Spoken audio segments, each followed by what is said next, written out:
I would like to welcome everyone to this session, which is in fact the final session of Work Smarter Together 21. But before we start, just a reminder again to please put your questions into chat, and also we have currents running in the background, so we'll pop a link to that in a moment. And we hope to have Michael Sinnott joining us hopefully before the end of the session. He's just in another meeting now, but he will join us to say a few words. But I'm delighted to introduce or welcome the MENU team, Multicultural Employee Network of UCD. And I will, without further ado, hand over to Aaron Kumar, who will introduce the session. Thank you so much. Okay, thank you, Josephine. It's a pleasure to be here today to present MENU's work. Now, before I start, we all understand how important work-life balance is. And at an era when the work-life, which instead of being on the either side of the fulcrum, have moved on to the fulcrum, how do we manage that work-life balance? So with this opening question, I would like to introduce our presentation for today, which is titled Bridging Cultural Diversity through Employee Networks and Sharing the MENU's Experience. So we are going to present as part of this presentation here, a brief introduction to MENU. And following that, we'll showcase a video which we have specifically made for this event. And then we'll have a short presentation on various MENU's activities and what we aim to achieve. And then we'll give you a flair of one of our activities we do to engage with our staff. And then finally, we'll have a question and answer sessions from the audience. So with that, I'll move on to our very first aspects of this presentation, which is introduction to MENU, which will be presented by one of our committee members, Licha. So over to you, Licha. Yeah, thanks, Adam. Thanks so much. So my name is Licha. I'm from Italy. You can see my hometown behind me, although I'm not there at the moment. Yeah, so welcome everybody. We're delighted to be here and take part in Work Smarter Together again, which coincidentally was actually how we first launched MENU in an official way with the poster presentation back in 2019. So MENU is UCD's Multicultural Employee Network. We're still quite a new network. We're only about 2 years old, but we're a very successful network, I have to say. I'm delighted to be part of the committee and also to have been involved in bringing MENU to life, back in 2018. So launching an international staff network was a priority for the EDI Multicultural Group, which is a subgroup of the UMT EDI group. And we knew there was a gap. We knew there was demand. There had been some focus groups with some international staff, and so that's how the conversation got started in 2018. And MENU was established in January 2019. We put out some expressions of interest, and there was a lot of interest, actually. I remember a lot of people came along to our first meeting, and I think that's why we ended up with a core committee of 11 members. So you'll see some of them on the screen here today. We represent 7 nationalities, including Ireland and others. And we now have, after 2 years, over 200 members, as part of our network. And one of our milestones was in June 2019 when budget was allocated, and it was great to have that because previously, EDI, they support all the EDI networks, but it was more of an ad hoc kind of approach. And the only thing is, obviously, with the pandemic and everything working from home, we haven't been able to use our budget that much in 2020, but nevertheless, it's an important step for us. And one of the main reasons why we wanted to establish this network was to provide a platform for networking, for everyone to bring people together, particularly for international staff members who may not have, their own networks at home. And it's great to have in a university, a global university, but also our Irish member. We get a lot of Irish people joining our coffee mornings, which is fantastic. So to bring people together, to celebrate cultural diversity, and I think we're doing, a great job. And for me, I know particularly, I'm delighted to be on MENU. I'm very passionate about what we're about, and it provides me with a sense of belonging as well in UCD. And today, I hope you'll enjoy our presentation. we have different aspects to it. You know, we have a video, we have a quiz and an interview and things like that. And we wanted to share, you know, some insights on how we have been coming up with ideas to continue to connect our members, especially, you know, the last year or so, and increase engagement. And I'll hand over back to Arun now. Thanks. Thank you, Licha, for that wonderful introduction to Menu. So now we have prepared a short video on Menu, which was coordinated by our committee member, Caroline. So over to you, Caroline, to present our video. Great, thanks so much, Sharon. So hi everyone, my name is Caroline Mangan and I'm the Global Experience Manager in UCD Global. I joined the Menu Committee when it was established in January 2019, and I was really drawn by that ambition, which Lita outlined as well, to connect with colleagues from around the world. And in my role, I really understand the challenges for students and staff who are new to UCD, to Dublin and to Ireland, particularly in relation to navigating a new culture, new way of life. But what I see as being most helpful and supportive for students and staff who are new to Ireland is when their own peers or colleagues reach out to provide support, an informal level of support, I guess, to guide people through those transitions. And that makes it a really enriching cross-cultural learning experience for everyone. And I really get a lot out of being part of the Menu Committee and being able to connect with colleagues from around the world. So in preparation for today, we asked our committee members to answer the question what Menu means to them and what they get out of it. So we have a little clip which I'm going to share with you now. Hopefully everyone can see that okay. Yeah? Yeah.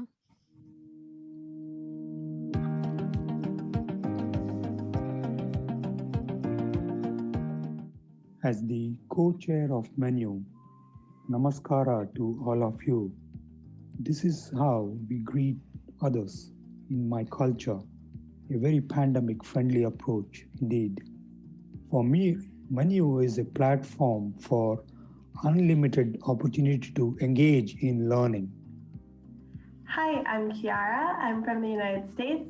Menu to me is a space to learn and have fun, meet new people and nourish friendships with colleagues, to learn about different cultures and enjoy all there is to learn about the beautiful multicultural world we live in. Steve, my name is Clore, I'm from Ireland. For me, Menu is an opportunity to celebrate. We celebrate each other's unique cultural and linguistic heritage, and we celebrate everything that connects us as colleagues in UCD. Hello everyone, my name is Linda Yang. I'm originally from China. For me, Menu is a place to connect with like-minded colleagues from diverse backgrounds and promote dialogue and integration among all faculty and staff to maximize the benefits from diversity at workplace like UCD, Ireland's global university. Hi everyone, my name is Caroline Mangan. For me, Menu is a space to broaden my understanding of the world around me through conversations with my colleagues at UCD. Dzień dobry, witajcie. I'm Julia from Poland. For me, Menu is a space to discover new regions and explore more culture and languages from all over the world. Everyone, my name is Joanna Kotelec. I'm originally from Poland. For me, Menu is a space where we can share experiences, and this can happen on many levels. It's either through learning a little bit more about each other's culture, about language we speak, but most importantly, finding out what we all have in common.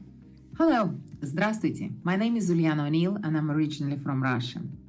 Everyone has a story to tell, and Menu gave us, staff members of UCD, this amazing opportunity to tell our story and of course to learn from each other, because we all believe we have plenty of stories to tell.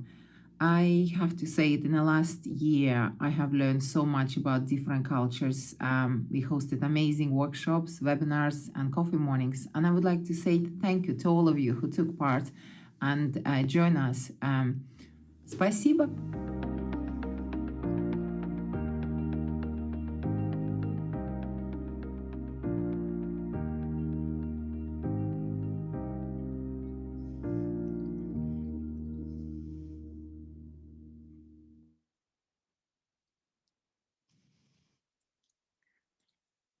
Thank you, Caroline, for that wonderfully coordinated video. and having prepared that at a very short time frame as well. So this video sort of gives a flair of what our committee is all about. And now I would like to give a brief background on what we have done in the past 2 years. As Licha mentioned in our introduction, we started in Jan 2019. In fact, I'm very happy to share that the Work Smart Together 2019 event was the very first formal event where we participated. We were just 2 months old then, and here is the photograph of that, where we had a very nice poster. I think we won the popular choice. We stood in second or third place. I don't remember that now, but that was in fact very motivating for us to do more. So that's our connection with WST event in 2019. And following this, we initiated a lot of creative activities, and as well as several coffee mornings, which was all in person. And unfortunately, when the COVID-19 hit, we had to move our activities online. Nevertheless, we did that very effectively. And we started in 2020 with a language series, which was done again using the Zoom platform, and then several themed quiz sessions as well. We made our efforts to bring in creativity and employee engagement, and also to showcase the diversity and collegiality which exists in UCD. And perhaps for this, we were awarded the Values in Action Award this year, or sorry, the last year, 2020, which we are very proud of. And we had a collective about 220 plus audience attending our events in 2020. And this year we have continued that, launching a new series of cultural cafe series, wherein we are showcasing the cultural diversity which exists in UCD. And within the last 2 months, we have had already over 200 attendees in our events. And this motivates us to do much more going forward. Now, we are very passionate about connecting our culture, our members, with despite they being working remotely, and which is one of the themes of the WST event this year. Working smart together despite being remote, and we will showcase how we are doing that through these cultural coffee events or various creative activities. So we'll give you a flair of those events today. Now, with all these things which we do, what we aim to achieve is increase engagement with our staff members.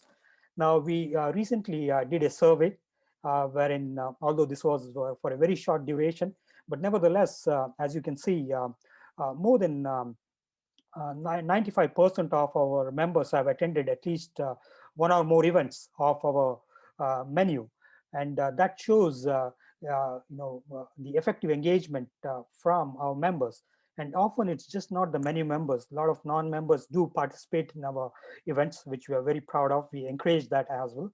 And when we talk about engagement, with respect to working smart, you have working smart, which is very much individual centric, and then you have working smart together, which involves working in a collaborative environment, often involving a lot of diverse cohort. Now, this sort of, when you have a diverse cohort, for an effective engagement, it is important that you have an optimal perception of that different cultures. When you understand those cultures, your engagement will be efficient. And this is where we believe our events are helping our staff in improving their engagement with what work they do. Now, when we talk about having perception of that diversity, we facilitate that through a collaborative efforts to learn the perceptions of those cultures. And these are facilitated through various events which we organize. Now, why this is important? When we talk about diversity, we know that diversity is important for efficiency as well. Now, I can very confidently say the contribution of diversity to efficiency is not a management principle. it's a principle of nature. You know, I always give an example of our hand. All our 5 fingers are of different shape. That's the diversity. And for our hand to be effectively working, that diversity is important. If all your fingers are of the same size and shape, your hand will not be able to do the work with the same efficiency. Okay, so that's what I mean when I say, you know, diversity, the contribution of diversity to efficiency is natural, not a management principle. And then we believe our efforts to bring in that collaborative aspects of learning and having a perception of diversity will contribute to that efficiency and effective engagement.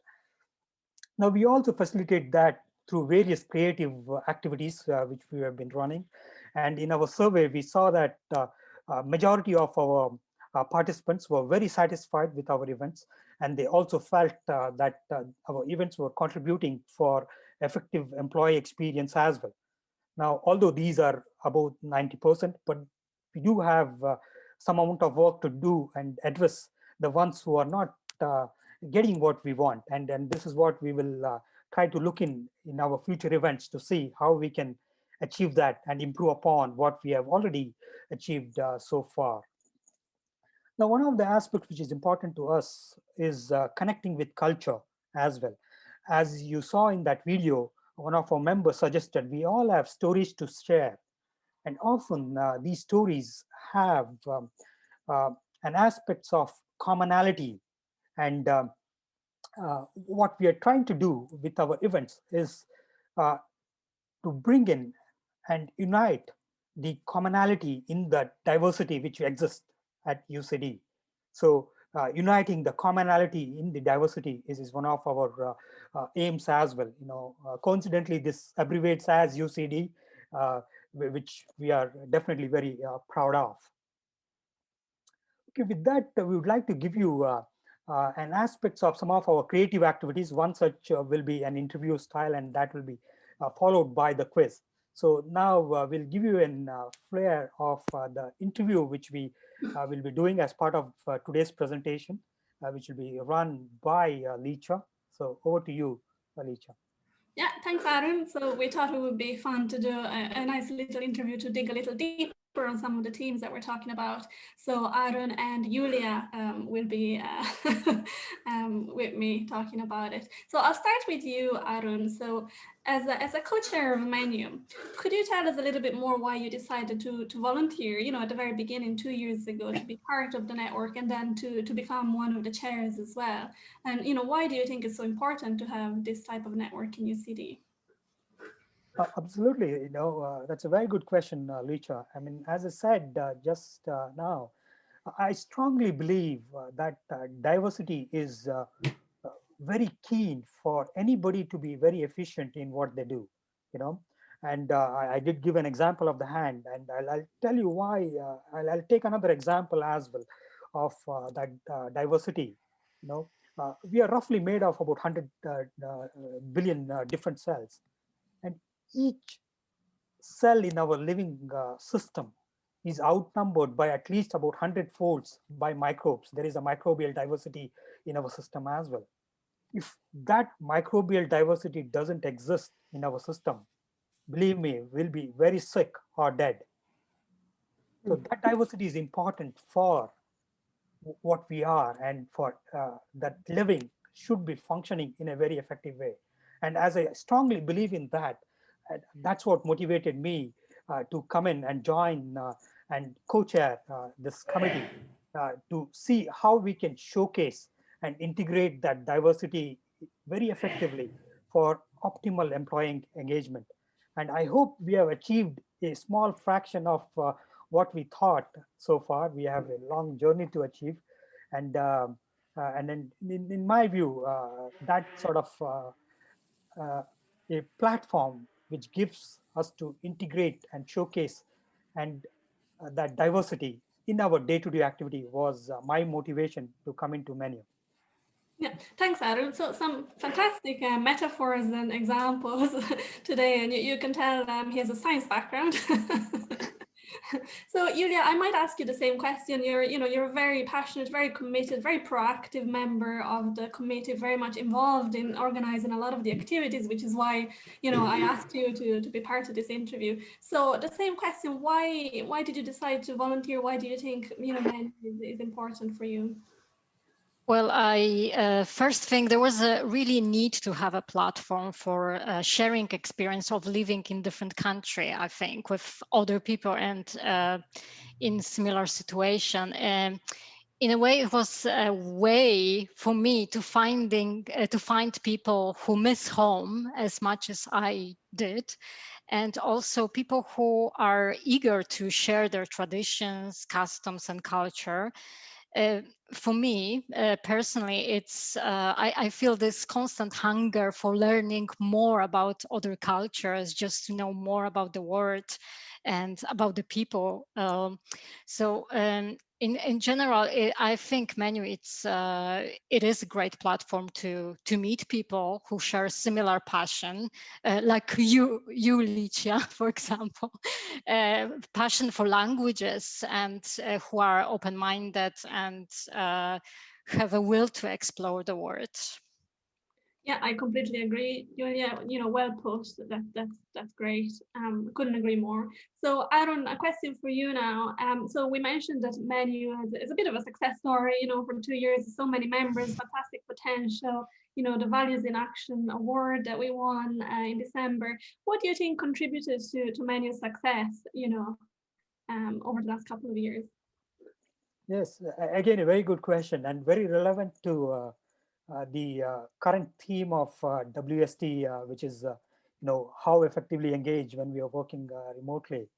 Now, one of the important aspects which I think Menu was very positive about was our very informal environment. Because when we talk about work, things get very formal, and when things are very formal, it brings in rigidity, and rigidity doesn't allow for innovation. Flexibility is important for innovation, and I believe we have a very informal, although we have co-chairs and different subgroups, we all take those responsibilities. Despite those fixed structure, we function in a very informal environment, and so are a lot of our activities. We do give room for that flexibility in all the events which we organize. So despite there being an agenda, we always bring in certain spontaneous issues which come up during our discussions. So I believe that sort of informal nature is one of our very positive traits which helped us improve our engagement and connect with people with much more efficiency, I suppose. Yes, for anyone who has been to one of our coffee mornings, you'll know that we're very friendly. It's a very friendly place. Thanks, Aaron. And can I ask you as well, Aaron, what has been the highlight for you, as particularly last year, which has been a little bit more difficult, working from home and doing our virtual coffee mornings and things like that. And I know we mentioned the Values in Action, but is there anything that has been a highlight for you? You mean specifically with respect to the many activities? Yes. Oh yes, I mean, I think it will be unfair to say in the sort of restricted environment enforced by the pandemic was not easy. We all had our own challenges, but I was I think very fortunate to have a very diverse Menu community committee which came up with certain innovative ideas of running, for example, our language series. And for somebody to volunteer their time to bring in and run new events like that is not easy. I can absolutely say that. And these sort of platforms, although had their own challenges, they provided opportunity to learn, as I think several members of our committees mentioned in that video. So that sort of opportunity to learn things which you not usually think of. Simple things like which was done through the language series was learning to say hello in different cultural backgrounds. I can absolutely say if you're working on a team in your own work environment, If you have somebody with a different culture, and if you greet them by saying hello in their own style or in their own language, I can absolutely say the way our nervous system works is that builds the trust instantaneously. No, either you say Dias Gwit or Salum or Namaste or whatever that may be in that language, Mm. instantly connects you with that person. And that sort of connection which you can achieve despite wherever you are was, I think, one of the most promising highlights which we could achieve through those creative events in the 2020. Yeah, thanks, Aaron. That's great. And Yulia, same question for you. What has been the highlight for you, particularly in 2020? At the beginning, it was there was some challenges, I suppose. Is there anything you would like to highlight?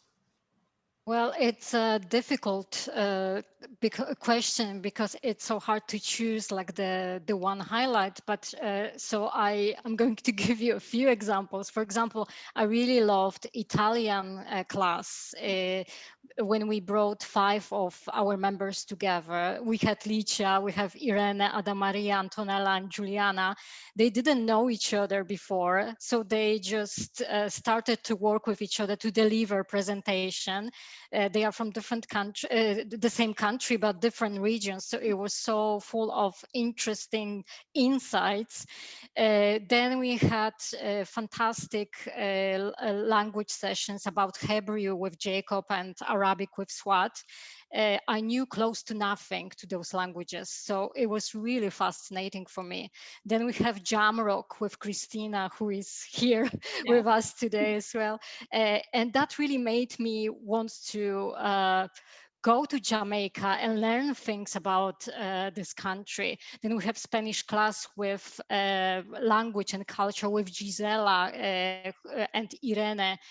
So we had like a comparison of Spanish language, but from Argentina and Spain. So that was also another different point of view. Then we had fantastic myths about Russia with Russian language delivered by Uliana and Natasha. And that helped me a lot to refresh Cyrillic. I was probably overexcited during that class because it was so cool to kind of read all those letters. Then the class that I delivered along with Joanna here, so that was Polish class, it gave me so much satisfaction. And it was fantastic to talk about my own home, about food, sports, and culture. Then we have very well attended desk yoga with our member Claudia. I believe she's also here. So hello, Claudia. Very good. It got really good feedback. Then we have multicultural quiz, 2 of them, when I learned so much stuff about, for example, Brazil, that for the New Year's you wear white and you jumping the waves for good luck. I didn't know that, and it was a really amazing thing to find out. The quizzes were so educational and they were so much fun as well. We also have staycation with Licia, Uliana, and Joanna. Again, they gave really nice list of the places we can visit around Dublin. Back in time, we could move around the Dublin country. And then it was very interesting to find out that UCD is full of different languages. So that was our first language series about languages of UCD, delivered by professional linguists, Stephen, who is our committee member, and Bettina.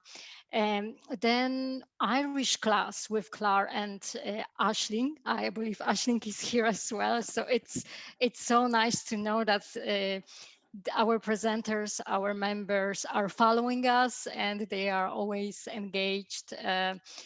Then Aaron's class about, it was fascinating piece on Indian festivals in discovering India.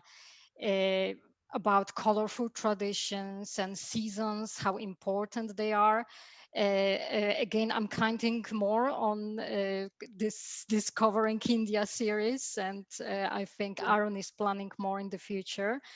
Then again, reflecting on Chinese culture through commenting on Disney's movies, Mulan and Super Quiz, and about Chinese festivals with Linda. And the last but not least, I hope I didn't miss anything, the latest coffee morning was on coaching culture with Joanna, Agnieszka and Nadia. That was something new for me, different format for menu as well. So it was exciting to participate in that, and everything went well. And we got, during this 2 years, or during this coffee morning, virtual coffee mornings, we got so much, really a lot of good feedback. So yeah. Well, all I can say is wow. That's all I can say. A lot when I was working on the list, because I didn't want to miss anything. I was like, oh my God, there is, we did really a lot of great sessions. Yeah. Yeah, and grazie as well for mentioning the Italian one. That was definitely one of the highlights for me. And as you said, we had just met, with the other 4 Italian women that were with me. It was fantastic. So yeah, I mean, wow. And I have to say, Yulia, I know you're probably not reading. You remember all of that. You remember all the names. You remember all the coffee mornings. I wish, but I didn't want to trust that much to my memory. So I prepared the names, I might say. But yeah, many of our members, we are, like, for example, we have Kay there, who always attending our, maybe not always, but mostly attending our meetings. So it's really so nice to see the same faces, but also new faces joining and trying to participate, and again also being presenters, which is. Yes, I was going to mention that the fantastic thing as well is it's not just a core committee member, that I think everyone can see now how passionate we are, but also our members, they volunteer to hold these extra coffee mornings for us and present and bring their culture and, learn, and it's absolutely fantastic. So Yulia, I was going to ask you one more question, and it was about, but I think we got a glimpse of it, but I I will ask you, what kind of kept you motivated? Because everybody can tell you put a lot of work, a lot of thought into planning, organizing all these coffee mornings. You were very much involved. I know all of us were, but you in particular. So what kept you motivated to continue? Yeah, I mentioned some of that already, but yeah, I think people's attendance, it's very important that, that it's not like there are just 5 people attending this event. It's really different depending on the day. Of course, everyone is busy, but the attendance is quite good most of the time. Good and constructive feedback that the events are needed and that they were nice and inspiring. Also getting ideas from our members and putting them into life. Seeing smile at people's faces, as you said before, it's quite friendly environment. And seeing that so many people are interested in variety of cultures, that they are open-minded and they are so eager to learn more and participate. But as I mentioned before, but they also want to be presenters. So again, thank you all who presented so far. It's really highly appreciated. From time to time, I contact our members and ask them if they are interested in preparing session, and I'm always getting a good response, and I'm counting on more. I'm encouraging always people to kind of participate. And also, I guess I just like seeing the emails from people who contacting us, that I don't know those people, but they are contacting us and asking to be added to network. And it shows that this platform is needed, and the way it develops over the last 2 years, it's a proof that it is needed and it is appreciated. So it's also very satisfactory for me.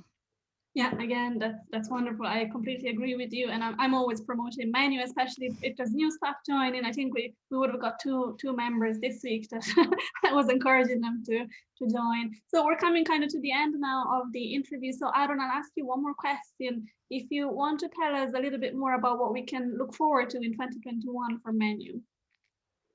Oh yes, definitely. And again, I think Julia will be able to add to this. We have much more interesting lineup for 2021. You know, we have taken on board and learned from what we have done in the last 2 years, and we take our feedback also very seriously. And based on that, we have an interesting lineup coming up on. In fact, all of these will be aligned to what we have more recently launched, which is the Cultural Cafe series, which was a very innovative idea from one of our committee members who is here as well, Caroline. Thanks for that brilliant idea, which has been doing very well so far. So we have several events planned under that broader umbrella for much more effective engagement with UCD staff. Yeah, thanks, Aaron. And Julia, back to you now for the final question. Just if you wanted to highlight anything maybe coming up in the next week or so, any coffee morning that we can invite everyone to come along to. Of course, I'll be very happy to. First of all, just to let you know, especially those who participated in our survey, we are looking into the ideas sent by our members, sent by you. So yeah, of course, there were different ideas like cooking, exchange of recipes, another yoga class, session about music, books, films, recommendations. I mean, films recommendations and also books recommendations. Also second language acquisition in children. Yeah, we are trying our best to kind of see what we can do about it. And also like another idea was historical breaking points of the countries. And I can tell you right now that one of the sessions on April the 9th will be delivered by our member Gisela. She already did Spanish class, Argentinian view of Spanish for us, and this time she would love to talk about what things shape Argentina. It could be a series too, so I encourage our members and everyone and future members, I guess, to volunteer and bring their stories to us. Hopefully we will be back soon to meet face to face, but meantime I think it's we have this opportunity to use the situation that we can easier connect with people via Zoom. So for our next session on the 26th of March, we are going to connect with a Polish radio presenter from Radio New World, Nowy Świat, to hear her stories about how to do multicultural mind trips without actual traveling, and how multiculturalism positively affects work of broadcasters. She's very excited about meeting you, and hopefully, of course, I will send the invitation soon, and those who are not our members can contact us via email, menu@ucd.ie, or just book the events by InfoHub booking system with links that will be sent soon, probably next week, via culture and engagement staff e-sign.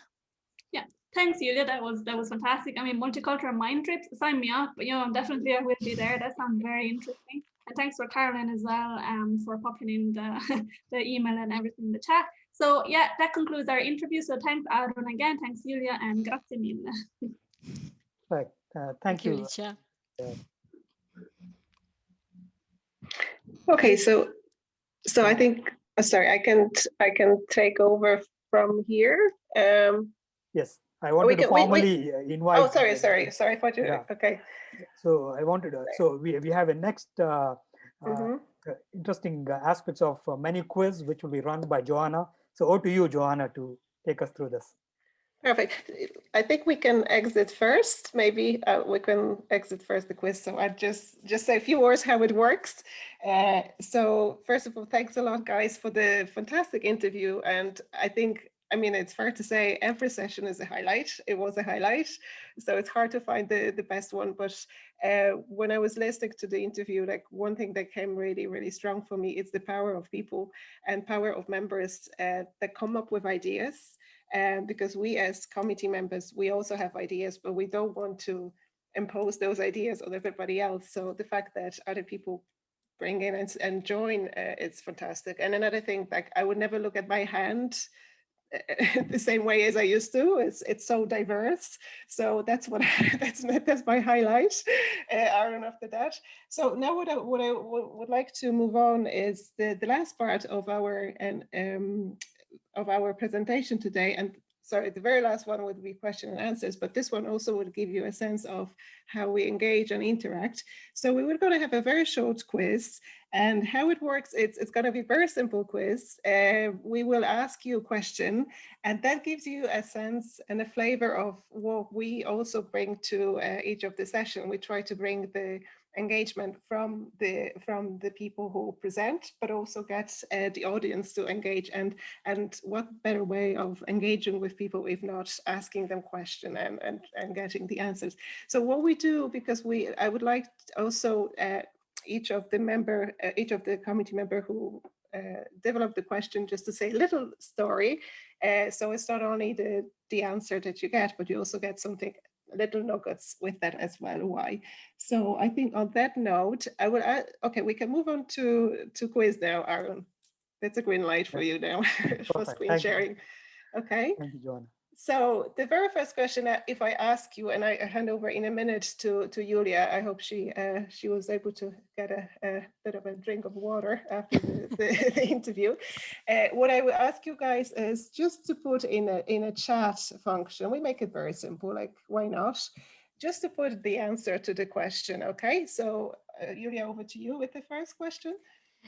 Of course. So the very important question for Polish people is, what is equivalent to Irish Pancakes Tuesday in Poland? Is it Sweet Monday, Pancakes Friday, Fat Thursday, Donut Sunday? Okay, I'm looking very quickly at the answers. And the one that comes strongly is the answer C. And I wonder, Julia, is it a Fat Thursday? It is. You probably know that well because we're having so much discussion about that after last Thursday. Yeah. So yeah, I think Nigel was first. Very well, Nigel. Right.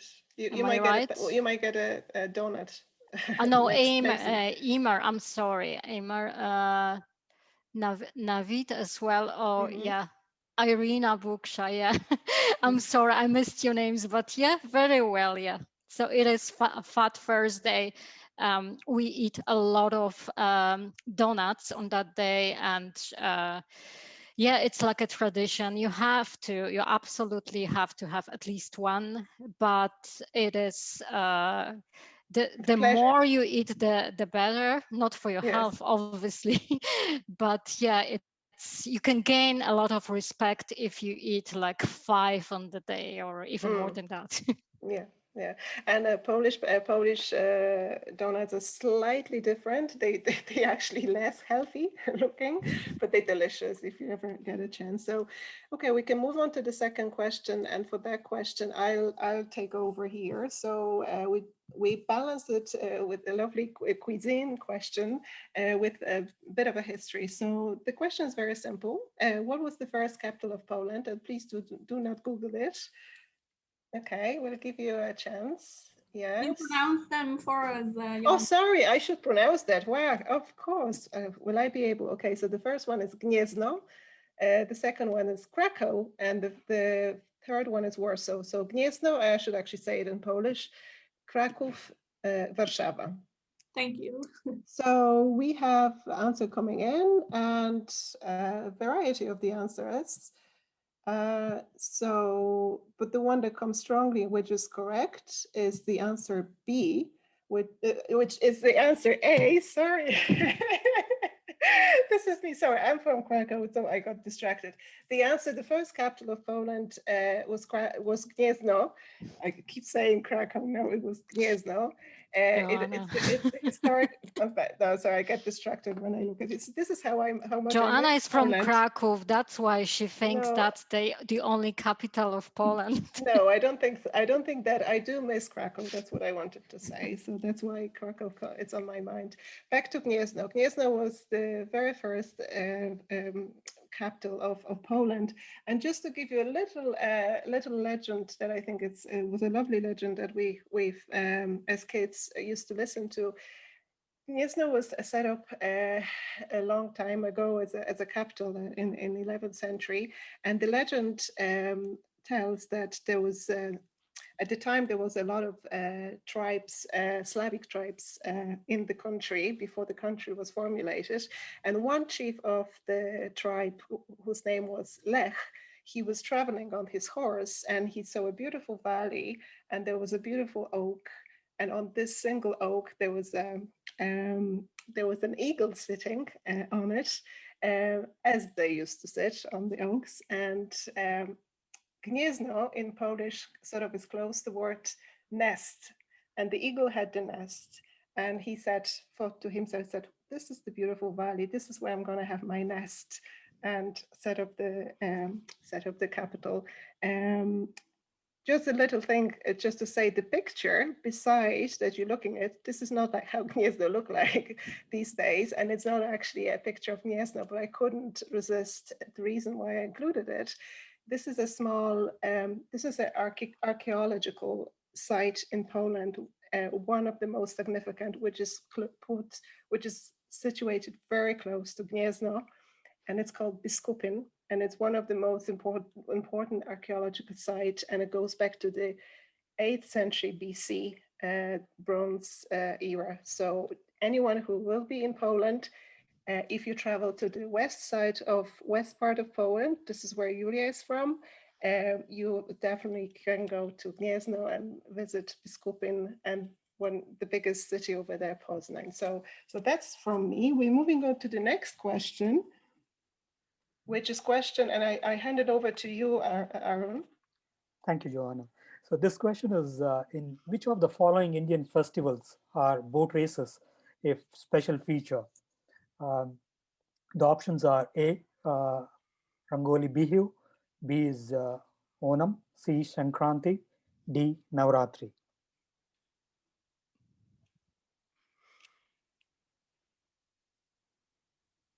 I'm going to say D. Okay, I see there are also some options as C. I can understand why that is, because I gave a presentation on Sankranti not that far ago. So, but the right, Sankranti would be right as well, because we do have boat races during Sankranti. But where it's more popular from a media point is during Onam. They have the snake boats where races are done, and it's taken very seriously. There are a lot of big awards to be won as part of those boat races. So for this question, both Onam and Sankranti, B and C, would be right. Navratri, we don't usually do boat races. It's more a festival of light. It coincides with the Diwali time, whereas Bihu is more a cultural festival, not much associated with boat races as well. Perfect. Thank you for that little story behind. And we move on to the second question. Aaron, it's also something you will be very confident to talk about and introduce. Yeah. So this question is, there is a nice, beautiful palace here. So you have to identify which palace this is from India. So the options are A, Rajasthan Palace, B, Mysore, D, Delhi Palace, and D, Bangalore Palace.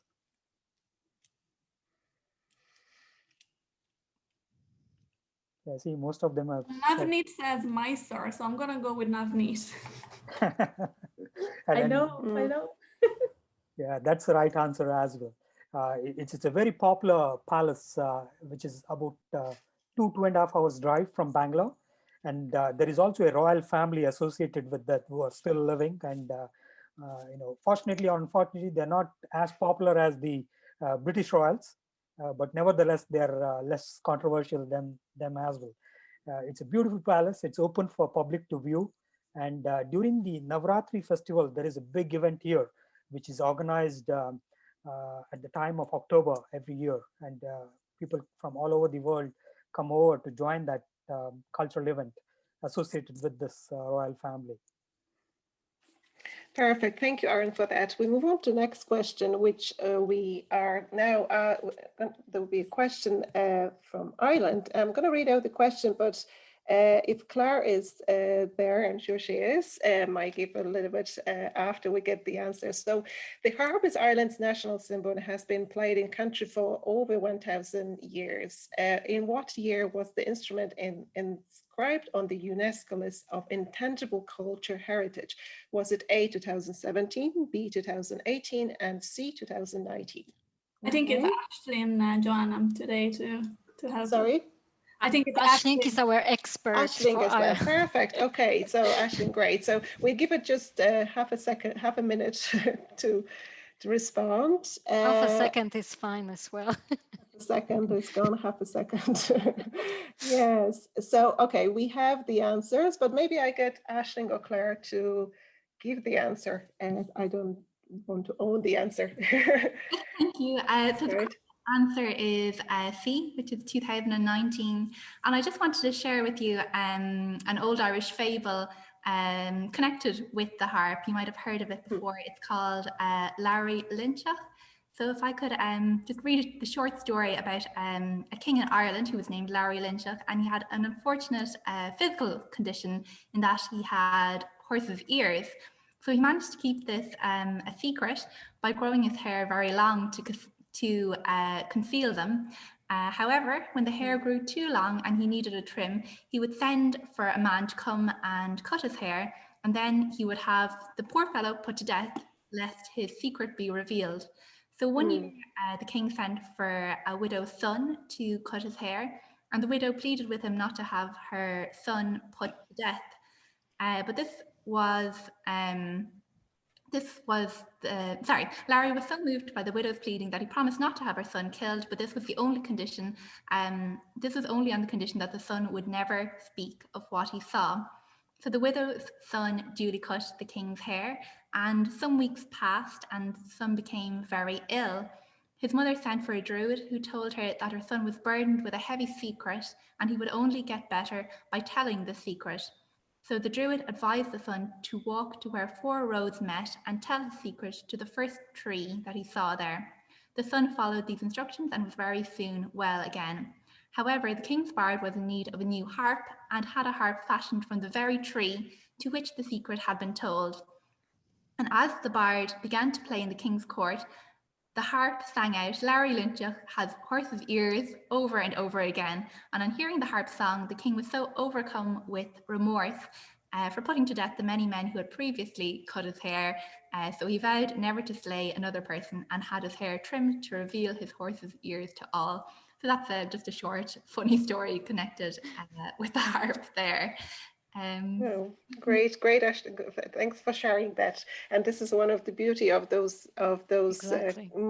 coffee morning, and let we all do share the story and find out more what's behind the answer. Thank you, Aisling, for that. We move on to the second question, Aaron. Now, this is me speaking Irish. Gaeltacht are regions in Ireland officially categorized as areas where the Irish language is used as a community language. Which county below does not currently have an official recognized Gaeltacht? Is it County Meath, County Monaghan, County Cork, or County Waterford? Yeah, and I think we see variety of the answers, but the B is coming strongly, and I believe this is the correct answer. County Monaghan is the only county that doesn't have officially recognized Gaeltacht. We move on to the last part of the quiz, which are dedicated to Russia, if I remember it very well. No, it's Italy there. It's Italy, John, how could you forget?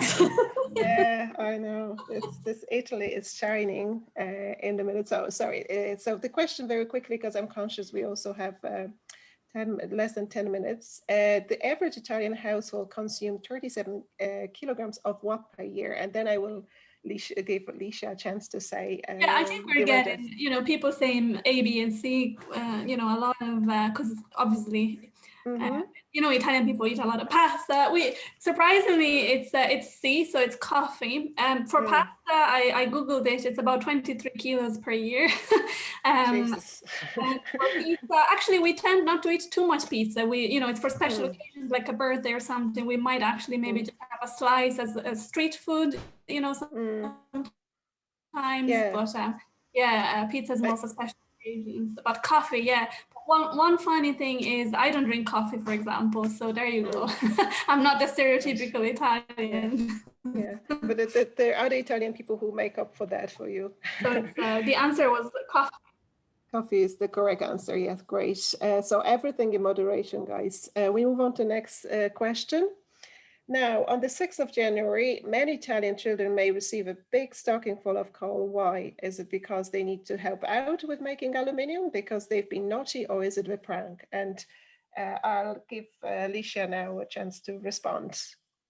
Yeah, so thanks, that's Mimi. So 6th of January is the Epiphany. In Italy, it's known as the Befana. So we have this kind of witch-looking old lady, flying on a broomstick, and she brings, a bag of something like a stocking. And the answer is because they've been naughty, which is basically, the kind of like a Santa Claus kind of theme. With And a stick. coal is made of sugar, actually. And then we also get sweets and oranges and fruit and things like that. So B is the correct answer. So they take away from that. It's good to be naughty. In Italy, you get sweets, more sweets. So the very last part of the quiz we dedicate to Russia, and we can move on. So the very first question, and I let Uliana give the answer. What is the name of this traditional Russian headpiece? Is it samovar, kokoshnik, sarafan, or a crown? Thank you, Joanna. Your Russian is really good. Oh, so listen. That's the piece I will wear going to bed. I'm joking. I'm not.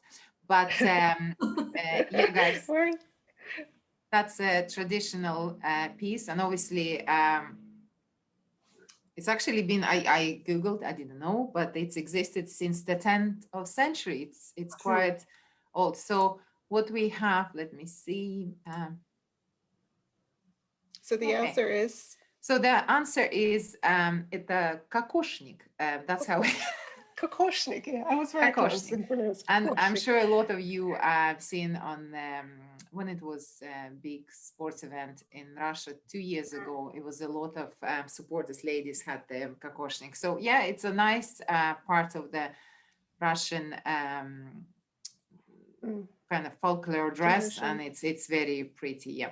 So that's perfect, Liana. Yeah, we go to next. I can see the time. We're not really. Yes. So that's my favorite. That's the one. I have to look at the. Yeah. So I'm going to read out the question. I'm going to read out the question. Yeah, I'm going to read out the question. So, Matryoshka, a Russian doll, is associated with in Russia with country girls, B, grandmother, C, Mother Russia, of family and fertility. And we have and so of course half a second. Yeah, I would like to mention again that please, all you who are attending this event, this particular Russian toy called Matryoshka. It's not babushka, which one in Russian it's a granny. So that's an official name, and believe me, you will impress the Russian person when you say it Matryoshka, because it's not grandmother, it's not babushka. So let me see the answers, and I can say, and yes, you see, that's a stereotype, and we try to break all those things. It's all about real stories in menu, and it's actually answer family and fertility. Yeah. Matryoshka is quite old toy, and it's 130 years old, and it's all about family, motherhoods, babies, and here we go. So yeah, that's all from me, guys. I can see the time. Brilliant. Yeah, so if we can stop sharing now the presentation, Aaron. And thank you so much, guys. And I hope you enjoy. There was a bit of a snippet of what we do at the coffee mornings. And now we're coming to the end. And I believe Michael Sinnott would like to have some final words to say to close the WSD. Thank you, guys. Thanks for me. So you guys have done all your goodbyes after your session. That was a great session. I really enjoyed that. That was, I don't know what it was an antidote to, but it was an antidote to other parts of my week. So that was really good. So it's my pleasure to bring Work Smarter Together 21 to a close. We started on Monday morning with Mark Rogers opening it, and Mark has been a great support to Work Smarter Together over the years. And Work Smarter Together began out of the desire to celebrate the collaboration and creativity that makes the UCD community such a good place to work and a supportive place to work. And it's funny, today's the first anniversary of the email when we all got to say that we're working from home from tomorrow on the 12th of March last year. Little did we realize that we would have spent the year mostly working from home, or some of us, I've only been back on campus for one day's work since last March. So the year brought out an awful lot of need to support one another and the creativity around coping with sudden and rapid change. And one of the quotes that came up during the week about Work Smarter Together was, it was a wonderful opportunity to acknowledge the people we work with. So it's not just seeing people talk about what they achieved, it's also a chance by being at the sessions to be able to recognize and acknowledge the contributions people make. And somebody else used the phrase that it's showing the silver linings. A lot of what happened during the year brought out creativity and collaboration, and there were lots of positives in the year, and the positives are almost all centered on the people we work with. And so this week has been a great week from that point of view. We started the week with 300 people signed up to Work Smarter Together. We ended it with 470. So the event drew people in, which was great. There were 22 sessions run over the week with over 50 people presenting, and 6 at the session today. We had all of the posters and all of the collaboration that went into creating the posters. Yesterday on Thursday, we even had about 40 people from outside UCD join us on a session about using lean in higher education. So it's been a great opportunity to bring people together. And one of the reasons we used the Zoom meeting style that you can see at the moment is so that you get to see your colleagues. One of the reasons for having Work Smarter Together over the years has been a chance to bring people together that don't normally meet on campus. This is the version of Together we've had over the last year, so I hope that you've enjoyed that side of it too. But really in the end, this is my chance to say thank you to some people. It's thank you to all of the presenters and the people who took the opportunity to make the week that it was. And I need to say personal thank yous to Jeremy and to Emer, who worked so tirelessly on helping the sessions take place, and to Olga as well, who did that too, and also the preparations. But most particularly, and I must say this, to Josephine Aylward in UCD Agile, who did a Trojan work over the week and Trojan work over the last 3 months since we started preparations in December. So it was one of those years where we came up with a new way of doing things. We've all been coming up with new ways of doing things. The great thing that's constant in all of this are the colleagues we work with, and that's why the menu presentation or menu session we've just been at is so inspiring, because you see so many people coming together and being more together than we are when we're on our own. So I just want to say thank you to everybody over the course of the week, to wish you good luck for the year ahead and for all the changes that lie ahead of us, and to look forward to seeing you at Work Smarter Together 2023. Bye. Thank you. Bye. Bye. Thanks, everyone. Bye. Bye. Bye. Thank you. Join menu. Thanks, everyone. Bye. Thanks, guys. Bye. See you.